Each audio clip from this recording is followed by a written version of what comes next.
하나님께서 우리 주신 말씀 보겠습니다. 요한계시록 3장 1절에서 6절입니다. 요한계시록 3장 1절에서 6절까지의 말씀, 우리 한 절 한 절 교독하도록 하겠습니다. 사대 교회의 사자에게 편지하라. 하나님의 일곱 영과 일곱 별을 가지신 이가 이르시되 내가 내 행위를 아노니 내가 살았다 하는 이름은 가졌으나 죽은 자로다. 너는 일깨어 그 남은 바 죽게 된 것을 굳건하게 하라. 내 하나님 앞에 내 행위에 온전한 것을 찾지 못하였노니 그러므로 내가 어떻게 받았으며 어떻게 들었는지 생각하고 지켜 회개하라. 만일 일깨지 아니하면 내가 도둑같이 이르리니 어느 때에 내게 이르는지 내가 알지 못하리라. 그러나 사대의 그 옷을 더럽히지 아니한 자 몇 명이 내게 있어 흰 옷을 입고 나와 함께 다니리니 그들은 합당한 자인 연고라. 이기는 자는 이와 같이 흰 옷을 입을 것이요 내가 그 이름을 생명책에서 결코 지우지 아니하고 그 이름을 내 아버지 앞과 그의 천사들 앞에서 시인하리라. 귀 있는 자는 성령이 교회들에게 하시는 말씀을 들을지어다. 이는 하나님의 말씀입니다. 아멘. 네, 날씨가 많이 선선해졌어요. 네, 생각만큼 금방 이 더위가 안 갈 것 같았는데, 네, 더위가 물러가고 이제 혹시 벌써 내복 입으신 분 있나요? 네, 내복. 김태익 집사님 내복 안 입으셨죠? 예담이가 입었나? 네네. 자, 이렇게 귀한 지금 시간들을 저희가 보내고 있습니다. 제가 우리 운양교회에 와서 두 번째로 제가 경험하는 것이 저희 사택 앞에 있는 무슨 나무가 있어요? 감나무. 네, 단감나무. 예, 감나무가 저는 작년에 그렇게 맛있는지 몰랐거든요. 예. 근데 작년에 그 뒤에 거의 이제 좀 흘러간 다음에 이렇게 감을 먹었는데 와, 정말 맛있더라고요. 그 감이. 예, 홍시가 된 그 감이 정말 맛있어요. 그래서 지금 제가 그 감나무 앞에서 감이 떨어지기만을 기다리고 있습니다. 네. 에이고. 네. 그 감이 정말요. 그냥 따서 먹으면 별로 이렇게 맛이 안 나는데 그 떨어진 그 감을 먹잖아요. 물론 이제 새들도 먹고 막 이래요. 근데 정말 맛있어요. 제가 이렇게 떨어진 감 이게 좀 이렇게 씻어 가지고 다 옛날에 그러고 살았잖아요. 네. 저는 지금도 그러고 삽니다. 근데 그 감이 정말 맛있더라고요. 제가 왜 감을 먹는 줄 알았어요? 감 떨어지지 않으려고. 네, 그 예배, 설교, 하나님의 말씀, 믿음에 대한 감이 떨어지지 않으려고 감을 먹습니다. 네, 늘 하나님의 은혜 아래에서 감 떨어지지 않는 그런 귀한 운양의 식구를 될 수 있기를 축복합니다. 아멘. 네, 자 오늘 소아시아 일곱 교회 어느 교회예요?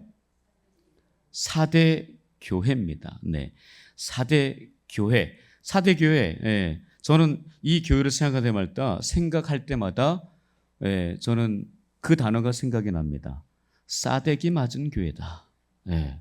정말 너무나 하나님께서, 그러니까 주님께서 이 4대 교회를 향해서 심할 정도로 그렇게 말씀을 하신 거 아닌가, 그런 생각이 들더라고요. 예. 그래서 4대 교회 잘 기억하시라고 이야기하는 겁니다. 네, 자 우리 처음에 무슨 교회 했어요? 네, 에베소 교회 보입니까? 네, 그 다음에요 서머나, 그 다음에요 네, 버가모, 그 다음에요 두아디라, 그 다음에 사대, 사대. 발음을 좀 세게 해야 돼요. 사대. 네, 네, 4대 교회입니다. 벌써 5번째. 네, 5번째 저희가 이 지금 소아시아 7교회를 알아보고 있습니다. 자, 저 지도도 잘 보세요. 지중해가 저렇게 있고, 그레데 섬이 있고, 반모 섬이 있고, 고린도가 저쪽에 있구나. 아덴이 저기에 있네. 좀 더 올라갔더니 베레아가 있고, 데살로니가 있고, 빌립보가 있고, 네아폴리가 있고, 막 쭉 그런 그 지도들도 좀 우리가 잘 살펴볼 필요가 있습니다. 그리고 오른쪽에 가면은 예루살렘이 보입니다. 네, 예루살렘 갈릴리 그 호수예요. 지금 이렇게. 그리고 다메섹이 위에 있고, 그 위에 우리가 사도행전 보고 있잖아요. 그 안디옥, 안디옥, 그 더베, 이고니온, 막 이런 굉장히 중요한 지명들. 그리고 저 섬이 어디 섬이에요? 구브로 섬. 그런 지금 저 그림도 굉장히 중요하거든요. 한 번씩 좀 익혀볼 필요가 있습니다. 예루살렘이 지중해에서 오른쪽에 있구나. 이런 것도 좀 보시고, 그 소아시아는 그 위쪽에 있구나. 이런 것들 좀 보시고, 고린도는 저쪽 위쪽, 그 왼쪽에 있구나. 뭐 위에 데살로니가는 더 위에 있네. 빌립보는 더 위에 있구나. 이런 생각들을 좀 하면서 그 사도 바울이 사도행전, 그렇게 이제 그 3번에 걸쳐서 여행을 다녔잖아요. 그냥 놀러 다닌 게 아니잖아요. 선교 여행이에요. 선교하러 다닌 거죠. 바로 그런 부분들을 이렇게 보면 되겠구나. 그리고 좀 그림을 좀 잘 지도를 보실 필요가 있다 생각이 듭니다. 자, 거기서 이제 4대 교회 살펴볼 텐데요. 자, 4대 교회의 지금의 모습이 이렇습니다. 4대 교회의 지금의 남아있는 이 모습이 이렇습니다. 네, 지금의 터키 가면 저 볼 수 있어요. 자, 근데 4대의 의미가 뭐냐? 남은 자, 새로 난, 그리고 도망쳐 나온 사람들이라는 의미를 가지고 있습니다. 네. 그리고 여기 이 소아시아 가운데 이 4대 지역을 조금 더 우리가 잘 살펴봐야 되는데요. 바로 이 4대 지역은요. 여러분 금 좋아하시죠? 네, 금 최대 당시에 금 최대 생산지였어요. 부럽지 않으세요? 땅을 파면 금이 나와요. 정말 지금 금값이 어때요? 미쳤죠? 네. 저는 가장 비교를 저희 아들 돌잔치. 여러분 돌잔치 하면은 그때 돌반지를 줘요? 보통 다 돌반지 주잖아요. 그때는 한 돈을 줬어요. 돌반지. 그때 얼마였는지 아세요? 25,000원. 네. 한 돈이 25,000원. 네. 지금은 얼마예요? 한 돈이? 네. 그러니까 이건 어떻게 저희 아들 몰래 저희 아내랑 같이 팔아먹기도 했었어요. 네. 워낙 비싸잖아요. 네. 그러니까 그만큼 이 소아시아 중에서 이 4대 지역이 금으로 굉장히 풍부했던, 그러니까 너무나 부유했던 이 지역이 바로 이 4대 지역이었습니다. 소아시아 최대의 금 생산지였어요. 그러니까 물질이 얼마나 많았겠습니까? 그러니까 너무나 풍부했어요. 그래서 이 사람들이 사치, 방탕, 낭비가 너무 왜 계속 금이 나오니까. 그러니까 이런 상황이었습니다. 굉장히 부럽죠. 네. 요즘 부자 동네 어디 산다 그래요? 부자 동네라면? 네, 강남. 네. 저는 김포라고 생각합니다. 김포에 사시는 분들이 다 부자 아니십니까? 네. 그러니까 당시에요. 소아시아 지역 가운데에서 4대에 산다. 그러면 돈이 굉장히 많은 부자였습니다. 부자 동네, 부자 지역 이렇게 생각해요. 지금으로 따지면 강남, 김포 이렇습니다. 김포가 금포 아니에요? 금포? 금 나오는 데 아닙니까? 저는 그렇게 생각하고 싶어요. 네. 자, 그런 지금 이 4대 지역이 그런 지역이었는데 굉장히 많다 보니까 사치, 방탕, 낭비가 너무 심한 도시였습니다. 자, 이런 도시, 근데 하나 더 좋은 게 있어요. 물이 아주 우리도 한강이 흘러가잖아요. 여기도 페르무스라는 강이 있었는데요.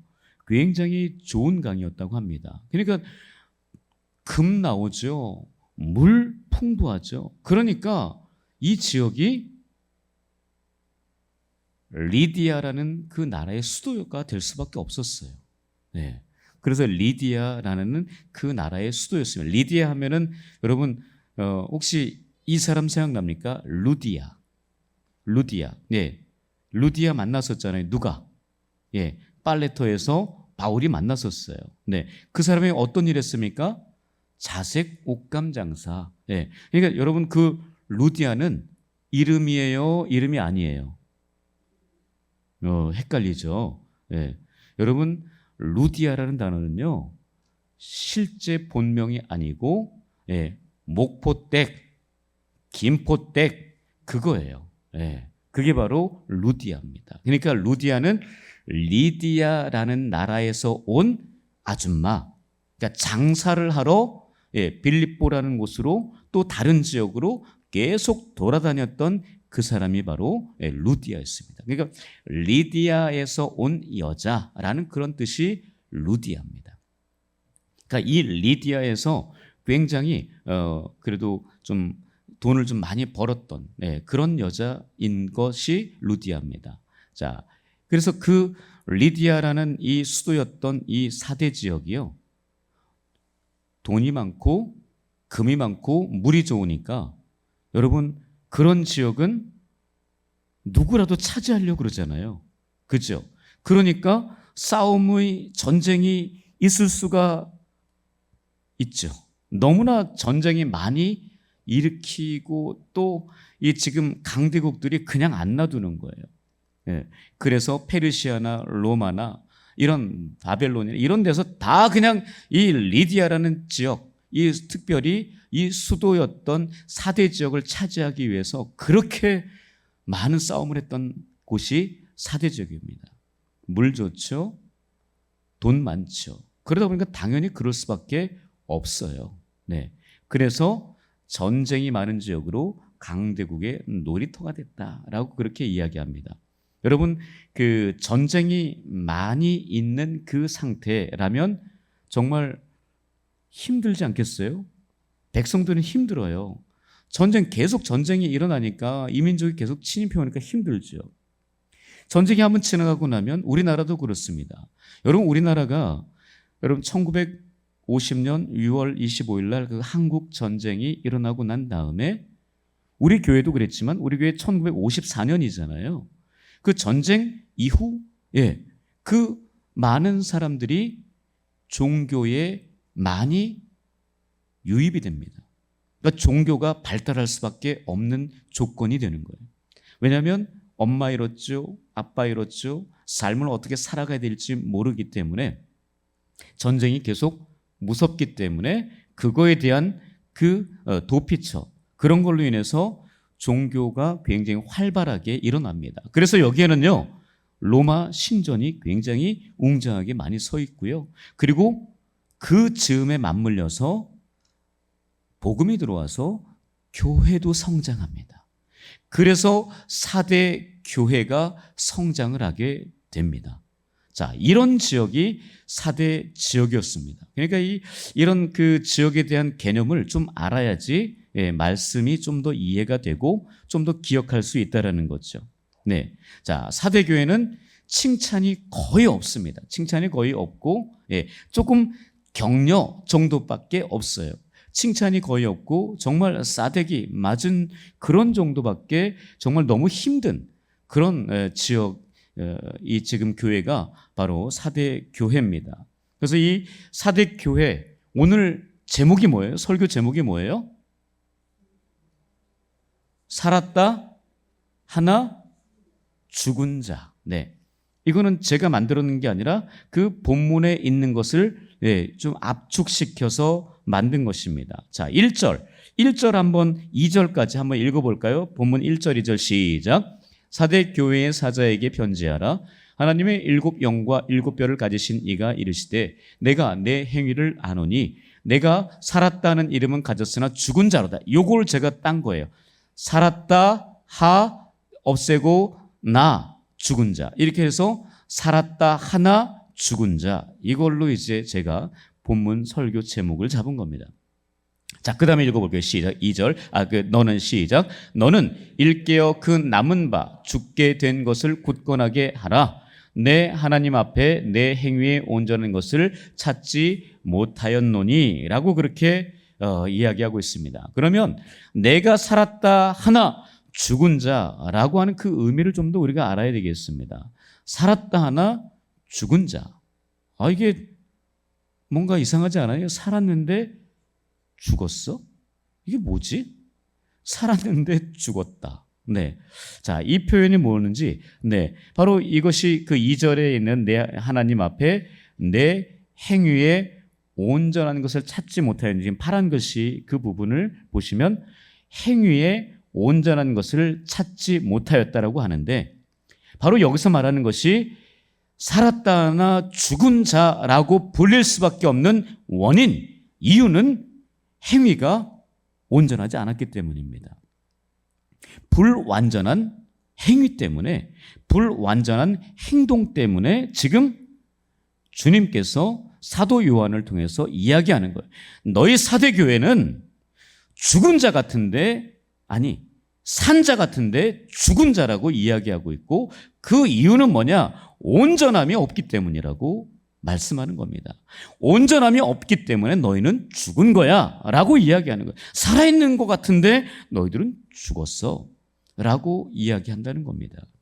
자, 이것이 뭐냐? 이것이 뭐냐 하면, 이게 온전하지 못했다라는 그 말 자체는요, 껍데기 신앙이라는 이야기입니다. 겉만 번지르르하고 그 속은 다 썩어 문드러져 있는 상태, 바로 그것을 이야기하는 거예요. 바로 그것이 살아있으나 죽은 자라는 그 의미입니다. 껍데기의 신앙을 가지고 있어요. 이원론적인 신앙을 가지고 있습니다. 교회에 나와서는요, 찬양하고 기도하고 예배드리고 여러 봉사를 하면서 진짜 예수 믿는 사람 같아요. 그런데 교회 밖 나서는 순간 세상 사람들과 똑같이 살아가는 매우 이원론적인 사람들, 상황에 따라 여기서는 내가 예배자로 살고 또 다른 상황에 가면 이제는 세상 사람들과 똑같이 살아가는 바로 그 사람의 모습이 바로 지금 온전하지 못한 그 모습을 주님께서 이야기하는 거예요. 교회 안에서는 정말 하나님을 제일 사랑하는 것 같아요. 그러나 또 세상 밖에 나가면 세상에 또 그런 못된 놈도 없어요. 이렇게 온도차가 너무 큰 그런 사람들이 바로 이 지금 4대 교회 성도들의 모습이라는 겁니다. 여러분은 어떠십니까? 이런 온도차가 너무 큰 그런 삶을 살아가고 계십니까? 교회에서의 삶과 지금 밖에서의 삶, 그러니까 주일의 삶과 주일 외의 삶이 너무나 다른 그런 모습으로 우리가 살아가고 있다면 우리는 사대교회 성도들의 모습이라는 겁니다. 사대교회에게 주님께서 하신 말씀, 살았으나 너희들은 죽은 자야. 내 행위가 온전하지 않기 때문이거든. 지금 그 이야기를 하는 겁니다. 바로 이런 모습, 너무나 형식적인 신앙생활의 모습으로 우리가 살아가고 있다는 거죠. 성경에서 잘 보시면은 주님께서 양을 가지고 너가 양이 많기 때문에 칭찬을 하신 부분이 없어요. 다 질적인 것을 따집니다. 지금요, 사대교회는요, 사람들이 넘쳐났어요. 교회 안에 성도들로 넘쳐났습니다. 교회가 더 증축을 해야 되고 예배의 숫자를 더 늘려야 되는 그 상황이 이 지금 사대교회였어요. 종교적으로 굉장히 부흥했거든요. 그런데 그 가운데 대부분의 사대교회 성도들이 다 온전하지 못한 신앙인의 모습을 가지고 있었던 겁니다. 이중적인 신앙인의 모습으로 살았던 거죠. 하나가 되지 못하는 그 모습, 상황에 따라 다른 그 모습.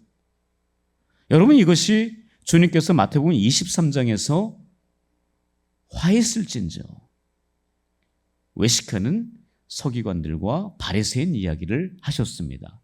자, 저기 보시면 서기관들, 바리새인들에 대해서 뭐라고 합니까?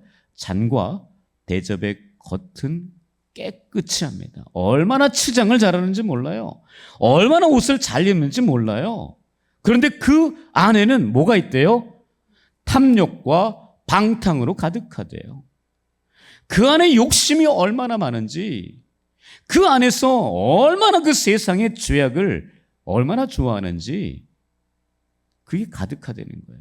그리고 그 밑에 보시면 또 파란 글씨 보시면 뭐래요? 그 안에는 뭐가 있대요? 죽은 사람의 뼈와 모든 더러운 것이 가득하대요. 겉은 너무나 아름답게 보이지만요, 너무나 회칠한 무덤처럼 겉은 멀쩡한데 그 속은 썩어 문드러진 모든 더러운 것들이 다 숨어 있다는 거예요.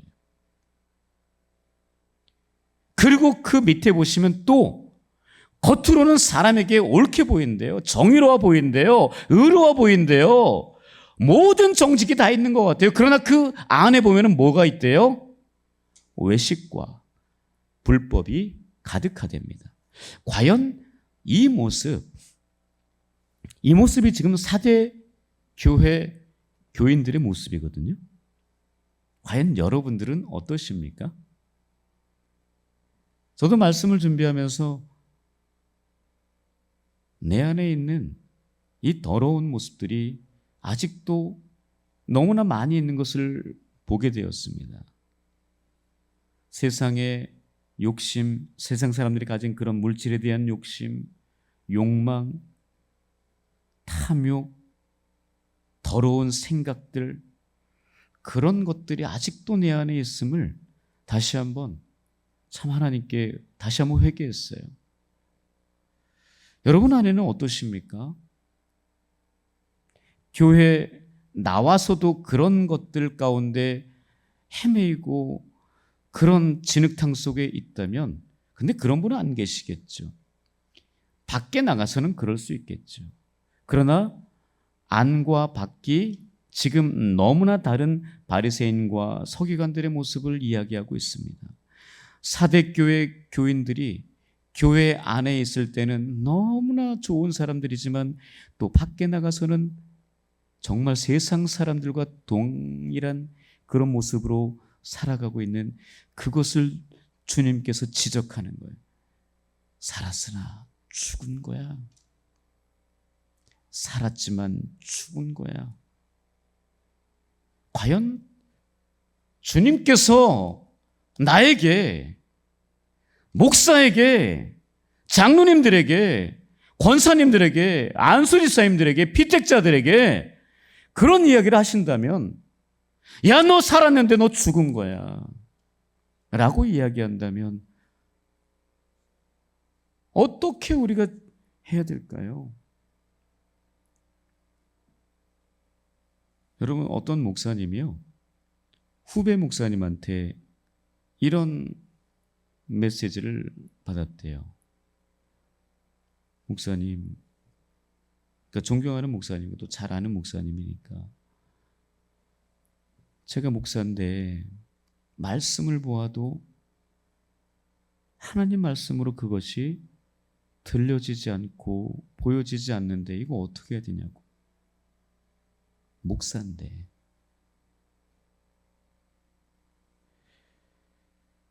참 이거 너무나 답답한 상황 아닙니까? 말씀을 읽는데 그 하나님의 이 성경 말씀이 하나님 말씀으로 들려지지 않고 아무런 감동도 없는 그 상황이라는 거예요. 그래서 이 목사님이 정말 사랑하는 마음으로 이렇게 얘기했대요. 너 목회 때려쳐라. 너 그만해라. 그렇게 얘기하셨대요. 여러분 또 그런 얘기가 있더라고요. 어떤 장로님이 있어요. 어떤 장로님이 이제 새로 목사님이 오셔서 제자 훈련을 했대요. 제자 훈련을 하는데 거기에서 그 장로님이 이런 고백을 했대요. 목사님, 정말 죄송한데요. 제가 이제야 예수가 믿어집니다. 그럼 말이 안 되는 것 같죠? 장로의 직분까지 받고 있었는데 이제야 예수가 믿어진대요. 이거 어떻게 해야 돼요? 여러분, 목사라고 해서, 장로라고 해서, 권사라고 해서, 안수집사라고 해서 예수 믿는다? 이거 어떻게 알아요? 제가 예전에 교회에서 신방 갔는데 연세 드신 권사님이세요. 그 권사님한테 그날 갑자기 신방 갔는데 그 질문을 하고 싶은 거예요. 권사님 예수 믿으세요? 그랬더니 그 권사님 뭐 이러는 줄 아세요? 목사님 저 잘 모르겠어요. 여러분 너무 당황스러운 거죠? 근데 그렇다는 거예요. 실제로 그렇습니다. 여러분 한경직 목사님이 대단한 분이시잖아요. 그 한경직 목사님이 남한산성에서 이제 그 여생을 마무리하는 그때에 그 종교계, 그러니까 우리 그 기독교계 그 원로 되시는 분들이 그 후배들이잖아요. 어쨌든 그 남한산성 올라가서 한 목사님 인사드리고 그리고 나서 목사님께 우리 목사님 우리 후배들을 위해서 한마디만 해주시라고 그랬더니 그 얘기했대잖아요. 목사님들 예수 잘 믿으세요. 여러분 이거 굉장히 충격적인 거 아니에요? 아니 그 종교 기독교계 정말 원로 같은 분들이 가서 그 어르신한테 한마디 들은 게 다 목사님들인데 목사님들 예수 잘 믿으세요. 여러분 정말 충격입니다. 여러분 근데 지금 누가 그것을 알 수 있겠냐고요. 또 하나 얘기할까요? 저 아는 목사님이요. 섬기시는 그 교회 담임 목사님을 뭐라고 평가하는 줄 아세요?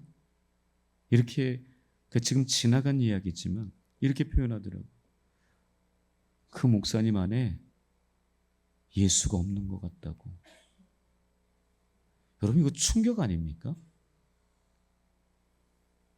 여러분 장로, 권사, 안수집사 다 그 정도의 직분 가지고 계시잖아요.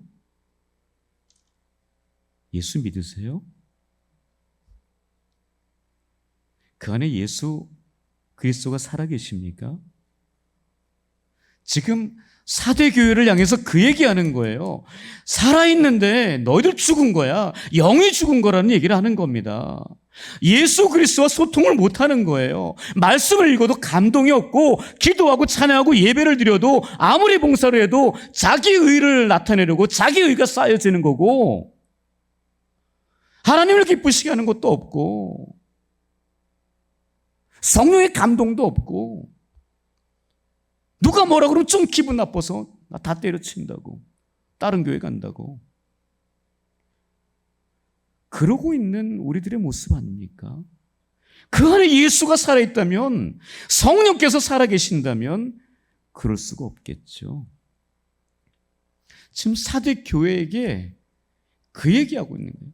겉으로 보기에는 멀쩡하고 권사고 장로고 집사고 목사고 수십 년 그리고 대를 이어서 그렇게 믿음 생활을 하는데 그 속에는 방탕이 가득하고 더러운 것이 가득하고 그 속에는 예수 그리스도가 살아있지 않고 내 자아가 살아있어서 자꾸만 세상 욕심 그런 것들만 챙기려고 하는 이 모습이 우리의 모습 아닌가요? 주님께서 지금 심각하게 얘기하시는 겁니다. 사대교회 정말 싸대기를 때릴 정도로, 맞을 정도로 지금 그 얘기하시는 거예요. 살았는데 또 죽은 거예요. 여러분, 하나님께서, 주님께서 우리에게 그렇게 얘기하시면 어떻게 할 거냐고요. 우리 인생 마지막에 나는 천국 갈 줄 알았는데 마지막 딱 심판대 앞에 섰는데 너 지옥이야. 이거 어떻게 하겠냐고요. 살아있는 것 같은데 죽어버렸어요. 이것처럼 심각한 게 어디 있을까요? 너무나 이중적인 모습으로 살고 있는 우리들을, 겉과 속이 너무나 다른 야누스적인 그런 모습들, 지킬 앤 하이드와 같은 그런 모습으로 밤의 생활과 낮의 생활이 너무나 다른, 주일의 생활과 주일 외의 나머지 생활이 너무나 다른 그런 모습으로 우리가 살아가고 있는 그 모습. 저도 예전에 직장 생활할 때 보니까요, 그러기 딱 좋더라고요. 주일날은 저도 찬양 인도한다고, 찬양한다고 그렇게 봉사하고 앞에 서서 그러고, 주중에는 그 세상 사람들하고 똑같이 놀고 살고 먹고, 참 그게 바로 살아있는 것 같은데 죽은 거래요. 그 온전하지 못한 거예요. 온전함이라고 하는 것은 그런 모습이 아닌 거잖아요. 우리 온전함이라는 단어를 너무나 잘 알아요. 그런데 진짜 그 온전함을 우리는 이루기 싫은 거예요. 주님께서도 다 이루었다, 테텔레스타이 이야기하셨잖아요. 다 이루었다, 그 십자가에서 온전하게 이루신 그 모습이잖아요. 여러분, 제가 그 얘기 자꾸 하잖아요. 여러분, 그 아브라함이 자기 육신의 그 하갈, 육신의 아들 이스마엘을 낳고, 하갈을 통해서 아들을 낳고 너무나 행복했어요. 근데 하나님께서는 너무나 기분 나빴어요. 내가 약속의 아들을 준다고 분명히 이야기했는데 기다리지 않았거든요. 86세 때 그 이스마엘을 얻었습니다. 너무나 기쁘게 살았어요. 13년 동안. 하나님은 근데 그를 스킵해버렸어요. 13년 동안 아무것도, 아무 일도, 어떤 만남도, 어떤 말씀도 하나님께서 아브라함에게 하지 않았습니다.